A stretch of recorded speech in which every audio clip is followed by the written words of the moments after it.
একটা প্রশ্ন দেখো এখানে রয়েছে, আমি একটি কলমি গাছ করেছি, কার লেখা কোন গল্পের অংশ, আর কাকে এই কথাটি বলা হয়েছে, কোন গাছের কথা বলা হয়েছে। এক্ষেত্রে একটি স্টুডেন্ট উত্তর লিখেছে, দেখো রাজকিশোর পট্টনায়কের লেখা ফাঁকি গল্পের অংশ, ভালো কথা। গোপালের বাবা গোপালকে এই কথা বলেছে, হয়ে গেল সেকেন্ড জায়গা। 3 নম্বর জায়গাটা হচ্ছে আমার আকর্ষণীয় বিষয়। এখানে ভাগলপুর থেকে আনানো বিড়িবাটির বাগানে তৈরি করা একটি ল্যাংড়া আমের কলমি গাছের কথা বলা হয়েছে। এ দেখো গোটা 3-এ 3 পেয়েছে, কারণ 3টে অংশ পয়েন্ট করে করে বুলেট দিয়ে সঠিকভাবেই কিন্তু লিখেছে, কোনো ইনফরমেশান বাদ নেই। সেক্ষেত্রে কিন্তু 3-এ 3 পাওয়ারই যোগ্য। কিন্তু তুমি পাশাপাশি এই খাতাটা যদি দেখি, এই খাতায় দেখো 2.5 পেয়েছে। কেন?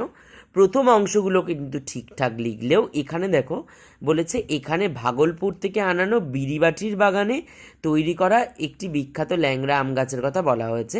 এটা উত্তর হতো, সে কিন্তু দেখো ভাগলপুর থেকে আনানো এই অংশটুকুকে বাদ দিয়ে দিয়েছে, সে সরাসরি চলে গেছে এখানে বিড়িবাটির বাগানে তৈরি করা একটি বিখ্যাত ল্যাংড়া আমের কথা বলা হয়েছে। তোমরা বলবে এই সামান্য ভুলের জন্য নাম্বার কাটা যাবে? হ্যাঁ, বাকি দুটোর জন্য 1-1 করে পেলেও এইটার জন্যই তার হাফ নাম্বার কাটা গেছে। একটা ইনফরমেশান বাংলায় ভুল যাওয়া মানেই কিন্তু ভুল।